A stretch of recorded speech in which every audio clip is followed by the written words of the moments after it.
Hello, my name is Antonio De Vecchi. I'm gelato maker at Gelato Village.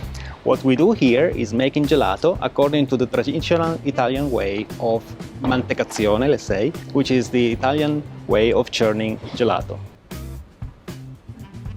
The way we make gelato here at Gelato Village is using just and only natural ingredients. The basic ingredients for gelato are milk, cream, and any other ingredients that will bring flavor to the recipe, like in this case, the honey.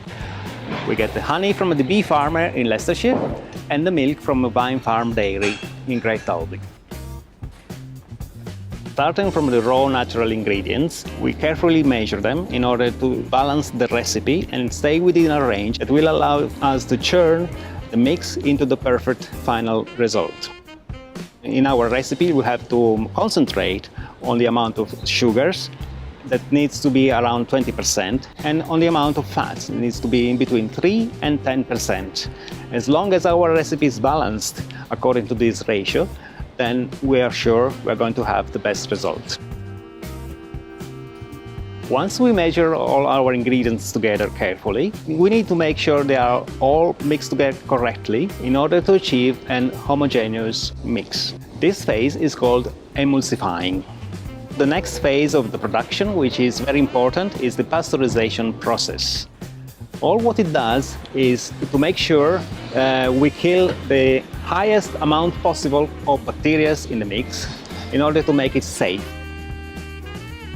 As part of the pasteurization process, it's all about heating the mix up to, in this case, 85 degrees, which is the ideal temperature to kill the bacteria and mix the components together, and then cooling it down to fridge temperature about 4 degrees.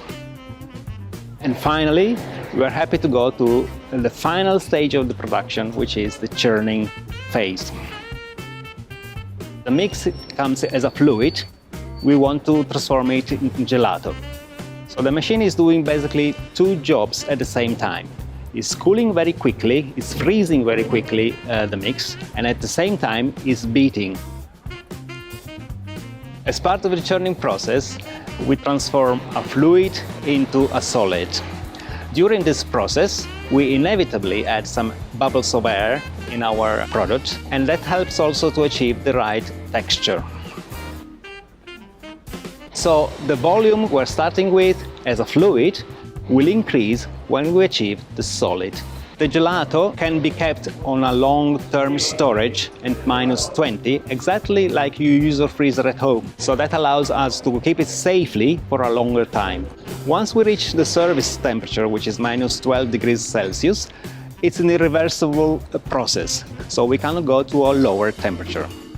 We now go back into the lab, we make finally the fior di mele gelato, and if you want, come here to Gelato Village, St. Martin Square in Leicester and enjoy it.